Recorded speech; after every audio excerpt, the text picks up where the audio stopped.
Parmi les images nombreuses qui ont capté l'esprit de mai 68 en France, il y a ce moment, saisi sur le vif, au début du mois de juin.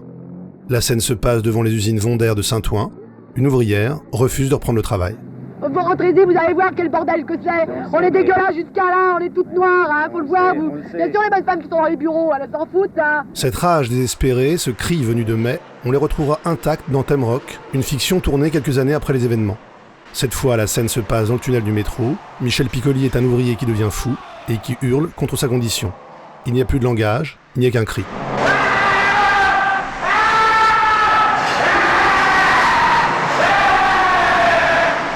La colère de mai 68, le cinéma l'a beaucoup enregistrée. Les images tournées à l'époque témoignent à chaud d'une révolte qui va dans tous les sens, d'une rage de s'exprimer. On connaît bien sa chronologie. Au départ, il y a la colère étudiante portée par quelques-uns. C'est-à-dire que, de fait, ici, nous occupons la Sorbonne. Puis c'est une ville et tout un pays qui s'embrasent peu à peu, au rythme des manifs et des grèves de plus en plus nombreuses, de plus en plus massives. Enfin, un dernier acte, la colère, qui culmine en affrontement de rue entre manifestants et CRS, comme une réplique contemporaine des révolutions françaises d'hier. C'est la police qui a créé l'incident en attaquant avec des lance-grenades au chlore. Cette mémoire première et essentielle de mai 68, à base de pavés et de cocktails Molotov, c'est devenu un folklore national aujourd'hui. Longtemps après l'événement, la fiction l'a souvent rejoué. Ce sont les manifs reconstitués par Michel Hazanavicius dans Le Redoutable, ou par Bernardo Bertolucci dans Les Innocents, ou encore par Philippe Garrel. Dans Les Amants réguliers, Garrel invente au cœur de mai 68 un groupe de paysans révolutionnaires de 1789 qui avance dans la nuit et le silence. Soudain, deux moments de la grande histoire se regardent, un peu comme si David ou Delacroix avaient eu une caméra. On a beaucoup parlé en mai 68. La prise de parole, c'est la vérité de l'événement. Tout le monde a parlé et on a parlé de tout. De la révolution, toute action d'un parti révolutionnaire est l'application de sa politique. de la famille, Oui, je pense qu'il faut être différent de ce que nos parents étaient. de la condition des femmes, Il faut essayer de ressentir les choses soi-même et pas écouter l'État ou l'Église ou les allocations familiales. on parle de poésie chez Eugène Green, Le vers n'est qu'une abstraction, dont la forme virtuelle titille la tendance formaliste du goût bourgeois. et de cinéma bien sûr chez Hazanavicius. Il faut se réapproprier le cinéma. Que le cinéma soit comme un marteau, un outil simple que tout le monde peut et doit utiliser. La parole politique est partout. Ce sont les affiches collées en secret pour dénoncer les violences d'État. Ce sont des mots écrits sur les murs de la ville. Des graffitis, nombreux. Poésie spontanée qui annonce le programme. Et puis bien sûr des chansons. Refrains militants pour lutter avec les étudiants Mao dans la chinoise. Ou pour soutenir les travailleurs en grève de Saint-Nazaire dans Camarades. Non content, messieurs, de nous exploiter, faut qu'on sous, messieurs, vous protéger. Ou bien encore dans La Salamandre, un refrain improvisé par deux amis un peu ivres, mais qui vont à l'essentiel. Ah, que le bonheur est proche, ah, que le bonheur est lointain. Le mouvement se veut d'abord collectif et le cinéma enregistre du collectif. On avance et on scande ensemble les slogans. On prend et on fuit ensemble les coups des CRS. On danse ensemble et à l'écart, comme dans un monde refuge où la tendresse et la douceur auraient raison de tout.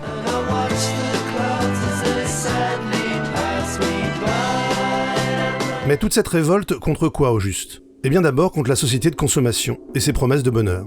Contre ses panneaux publicitaires sur les murs de la ville. La liste des ennemis à abattre est longue. Dès 67, dans Weekend, Godard fait son plus long travelling pour dénoncer la civilisation des loisirs. Car ce qui est visé avant tout, c'est l'idéal de vie de la classe moyenne, moqué ici par Guy Debord. Ce sont des salariés pauvres qui se croient des propriétaires, des ignorants mystifiés qui se croient instruits et des morts qui croient voter. Il y a beaucoup de lieux ennemis.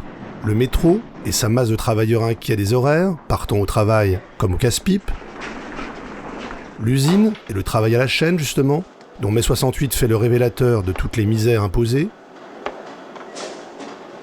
L'école encore, collège, lycée, université, rejetés comme décor de l'ennui et de la discipline. Mais ce que visent toutes les colères, c'est d'abord le pouvoir et ses abus en tout genre.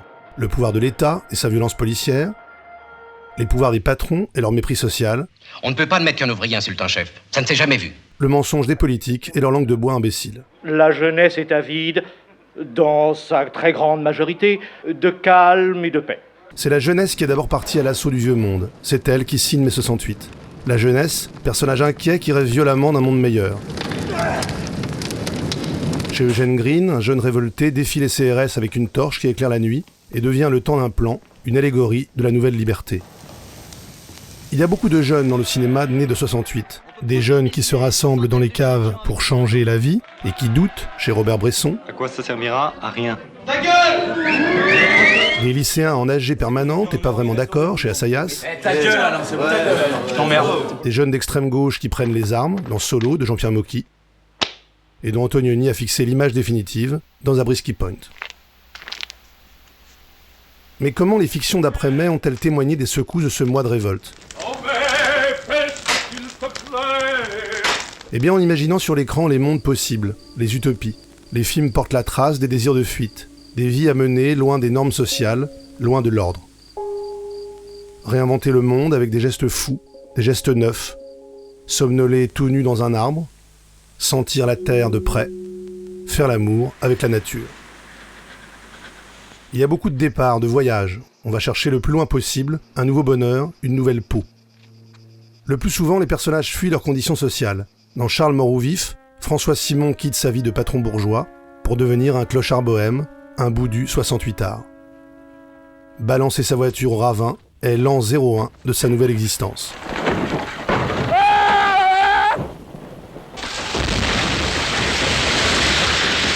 Dans La Salamandre, Rosemonde Bulogier quitte son poste de travail et laisse la chair à saucisse à ses patrons. C'est en dehors de l'usine qu'elle retrouve le sourire et sa liberté. L'an 01 de GB et Jacques Doyon imagine une France qui repart à zéro. On invente de nouveaux métiers. Et les emballeuses groupies, tu connaissais? Les gens se mettent aux fenêtres pour jeter leurs clés, fin de la propriété. Ouvre la fenêtre et jette ta clé dans la rue. Tout se libère, tout se réinvente sur les ruines du monde ancien. Avant, moi, je vendais du soutien-gorge. Mais maintenant, ce que je sais, c'est que je veux plus vendre de soutien-gorge. D'ailleurs, ça sert à rien. La preuve. Nom de Dieu, tu n'en vendras plus, je te le promets. Y a que bouffer qui est un problème. Bouffer et devenir intelligent. Le motif de mai 68 qui va le plus travailler les films, et qui est l'envers du monde détesté, c'est l'amour physique. L'irruption du désir sexuel. L'ouvrier Piccoli découvre un corps de femme, sous le regard horrifié de sa vieille mère, et il grogne comme un animal quand elle veut le cacher. Après mai 68, le désir devient un sujet de cinéma. Dans Après-mai, les jeunes lycéens découvrent en même temps l'engagement politique et la sexualité. Dans Mort de Barbet Schroeder, l'expérience des drogues à Ibiza crée pour le couple les conditions d'une nouvelle liberté. Et dans Milou en mai, c'est encore un jeu érotique qui fait entrer mai 68 dans une famille bourgeoise. Devant tout le monde, l'ouvrier Bruno Carrette, des habits Dominique Blanc. Une autre manière d'envisager la fin de la lutte des classes. Bandé, monsieur Grimaldi.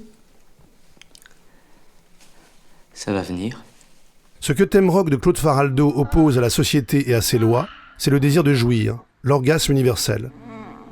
Ainsi, le cri de rage de l'ouvrier se transforme en râle de jouissance. Il faut s'éloigner de la civilisation, retrouver l'état de nature, partir au désert où se mêlent au paysage les couples amoureux, multipliés à l'infini. Le couple est le personnage de cinéma qui a le plus changé après mai.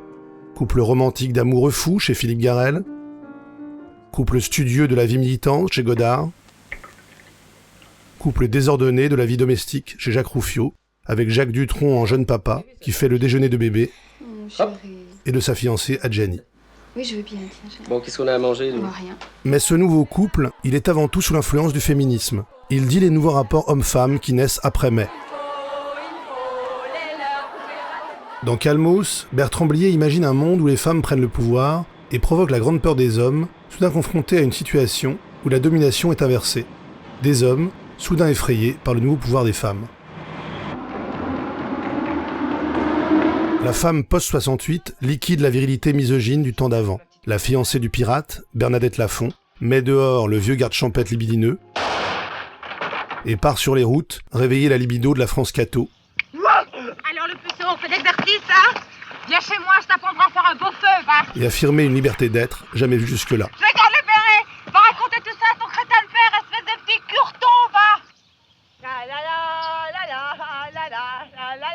Dans L'une chante, l'autre pas, Agnès Varda raconte cette femme nouvelle, cette femme transformée par 68. Nous avons avorté, jugez-nous. Jeune fille, Pauline dit sa vérité aux parents. Je serais mignonne si je fais ce que vous voulez. Gna gna, café, les horaires, les règles. Vive la famille et l'ordre. Jeune adulte, elle chante la liberté de son corps. Mon corps est à moi. Mon corps est à moi. Plus tard, elle partage avec sa meilleure amie la naissance de son premier enfant. Mai 68 a fait naître une femme nouvelle au cinéma. Un nouveau corps, Jane Fonda réinventée en Barbarella par Roger Vadim. Une nouvelle prise de parole aussi, celle de Véronica Françoise Lebrun, une révolution 68, à elle toute seule. Pour moi, il n'y a pas de pute. Pour moi, une fille qui se fait baiser par n'importe qui se fait baiser n'importe comment n'est pas une pute. Pour moi, il n'y a pas de pute, c'est tout. Tu peux sucer n'importe qui et faire baiser par n'importe qui, tu n'es pas une pute. Mais bien d'accord. Il n'y a pas de pute sur Terre, putain, comprends-le. Tu connais tes désirs, toi? Quoi?